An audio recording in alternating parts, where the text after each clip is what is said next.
Nathalie, tu sais que tes explications sont toujours celles que je préfère. Avec toi, les mathématiques deviennent beaucoup plus simples. Merci Madball. Mais je connais ton sourire. Quand tu me dis ça, c'est qu'une question difficile arrive. Tu as deviné. Hier, dans un exercice du manuel, j'ai trouvé cette question. Montrer que 8 puissance 60 est congru à un modulo 60 et 1. J'ai essayé avec beaucoup de calculs, mais j'ai pas réussi. Ah, très bien. Celle-ci est une belle question. On peut utiliser le petit théorème de Fermat. Fermat, attends, je ne comprends pas. Je ne vois ni fonction, ni courbe, ni dérivée, ni maximum, ni minimum. Comment je peux utiliser le théorème de Fermat? Justement, Madball, je comprends ta confusion. Beaucoup d'élèves font la même erreur.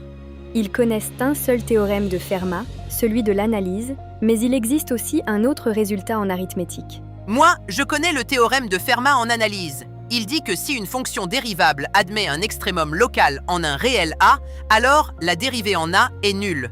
Exactement. C'est le théorème de Fermat en analyse. Il est lié aux fonctions et aux dérivées. Donc celui-là n'a rien à voir avec les nombres et les congruences? Exactement. En arithmétique, on rencontre le petit théorème de Fermat. Ce théorème dit « Si P est un nombre premier et si A n'est pas divisible par P, alors A puissance P moins 1 est congru à un modulo P. » Mais pourquoi l'appelle-t-on petit théorème de Fermat? Tout simplement pour le distinguer d'un autre grand résultat de Fermat, le dernier théorème de Fermat, et aussi pour le distinguer du théorème de Fermat en analyse. Revenons à ton exercice. Nous devons montrer que 8 puissance 60 est congru à un modulo 61. D'abord, vérifions les conditions. 61 est un nombre premier et 8 n'est pas divisible par 61. Donc, le petit théorème de Fermat s'applique. Donc, comme 60 et 1 moins 1 vaut 60, on obtient directement 8 puissance 60 est congru à un modulo 60 et 1. Exactement. Finalement, le calcul était impossible, mais le raisonnement était simple. Maintenant, voyons un autre cas. Peut-on montrer que 5 puissance 7 est congru à 5 modulo 7? Attends, cette fois, je suis perdu.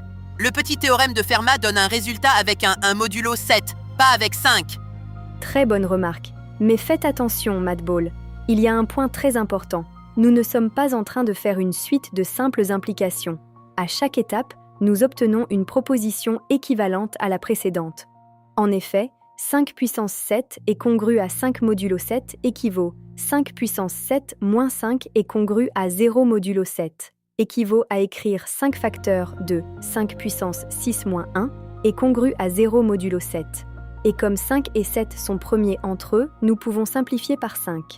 Nous obtenons alors une proposition équivalente. 5 puissance 6 est congru à un modulo 7. Or, cette dernière est vraie grâce au petit théorème de Fermat. Puisque toutes les étapes sont des équivalences, nous pouvons conclure que la première proposition est aussi vraie. Ah, et ça, c'est exactement le petit théorème de Fermat avec P égale à 7. Exactement. Tu viens de découvrir une autre façon d'utiliser le petit théorème de Fermat. Nathalie, aujourd'hui, j'ai appris une chose très importante. Avant, pour moi, Fermat voulait seulement dire dérivée, fonction et extrémum. Maintenant, je sais qu'il existe aussi un petit théorème de Fermat en arithmétique modulaire.